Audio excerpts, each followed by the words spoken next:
shift from conventional consumer electronics to mobile and cellular telephone products. Most visible was the Philips Digital Compact Cassette, or DCC. Unlike DAT or digital audio tape, it encodes the information, making it difficult to copy. This is one of the problems that have confronted DAT tapes in the past. Other products include the Sharp Home Video Projector, a new type of projection TV that uses a backlit flat panel LCD screen for wall-sized TV images right in your living room. Siebold Limited, founded by Jonathan Siebold, held its annual European Desktop Publishing Conference in the Netherlands. The conference is used as a forum for companies to discuss the state of the industry and introduce new products. A major concern of the delegates was that desktop publishing software is threatening to render dedicated systems obsolete. Margie Pazikas asked Jonathan Siebold why. The most important thing that I think everyone acknowledges now is that the computer industry and the publishing industry have truly come together. We really need to think now about the information industry. And both of the industries, both publishing and computing, is increasingly based upon open, heterogeneous systems. The days of the old proprietary closed systems are really now past.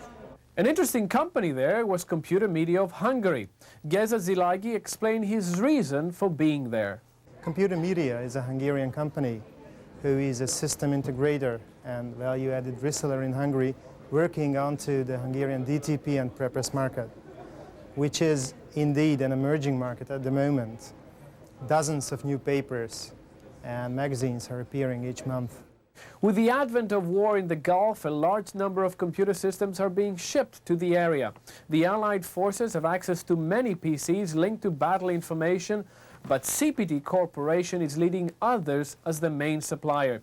CPT was a market leader in dedicated word processing systems before switching to PC sales. The company joins Wang and others in supplying systems to the Army for use in the Gulf. More than 1 million ECUs worth of equipment is in the field. A breakthrough in memory chips has been achieved with the development of a 256 megabit memory chip by the Japanese company Fujitsu and NTT. The chip, which will be used in future models, uses lines that are only 0.2 microns thick. This compares to most 1 megabit memory chips available today using only 1 micron lines. NTT has also followed another method of chip production, which fabricates memory chips using lines as thin as 3 nanometers, 1/10,000th of the width of a human hair. Using this technique, NTT hopes to develop chips with as much capacity as 6.4 gigabit, that is 6.4 billion bit sizes. But don't hold your breath, this will not be available until well in the next century. IBM has entered the multimedia systems market with the introduction of the AVC, the Audio-Video Connection. This is IBM's first offering in multimedia systems. The Technology Channel went to take a look at this new product. IBM is launching the AVC, the Audio-Visual Connection package, which integrates audio, video and computers. The product translates images taken from either a camera, a video recorder or an SVHS connection to VGA or 8514A format. As you can see from this IBM demo, the images are indeed amazing considering that only 256 colours are used. Images can be manipulated and can be rotated, sized and used in any other way the user sees fit. In this example, an IBM employee's picture is being manipulated. But the AVC is also available with a Genlock adapter which can manipulate moving images. You can see the images which are created on a laser display are being manipulated in real time on the normal VGA screen. The AVC hardware, which consists of a microchannel card and associated cabling, is being actively marketed by IBM.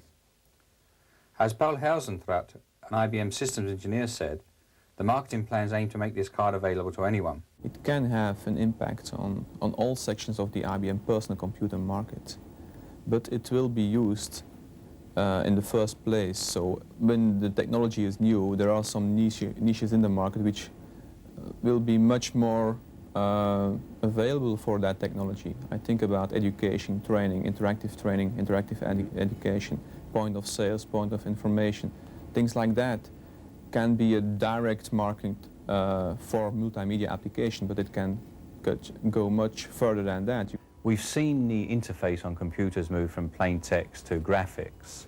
Do you see the multimedia approach as the next step in this evolution? It's an evolutionary step into the evolution of the personal computer from being simply text-oriented to graphical-oriented. It's because the processors and the displays are more powerful, have a greater resolution, that this technology can be a reality now. Want to hang your TV on the wall? Well, you can now do just that with Sharp's new 10-inch or 25-centimeter flat panel color television screen. It is a mere 3 centimeters thick and weighs in at just 1.5 kilograms. According to Sharp, the TV screen has a resolution of 1 million picture elements, offering the viewer an excellent image. AT&T is introducing a modem chipset designed to offer fast 9600 bit per second data rates. The DSP-16A V32 data pump will be used in laptop computers and will cost about 40 ECUs or $70. It will be integrated into computers from the third quarter of 1991, when it will replace Rockwell chips, currently reputed to be bestsellers in their field. Sony video and TV products can now be interfaced to Macintosh computers.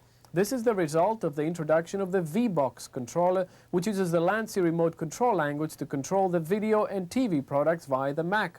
VBox is integrated into all new Sony TV and video products, including 8mm video systems and home video recorders.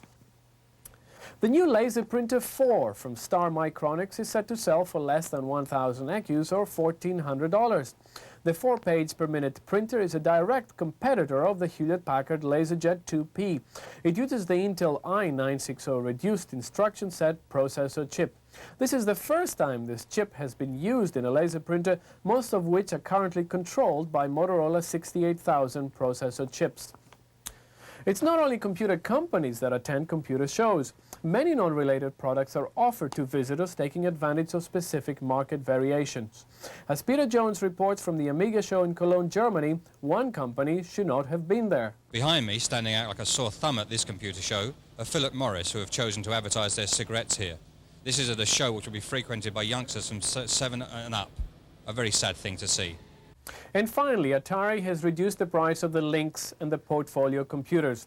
The Lynx now costs 70 ECUs or $100, while the Portfolio has come down to 260 ECUs or $300. The original price of the Portfolio was $400. In addition, Atari has introduced software for the Portfolio, including Stock Tracker, Power Basic, and Wine Companion, in case you need to know about the vintage of your wine. Finally, Atari has announced plans for a low-end home computer based on the 1040 ST series. Well, that's all the computer news this week. Thank you for watching. I'm Peter Vakinis.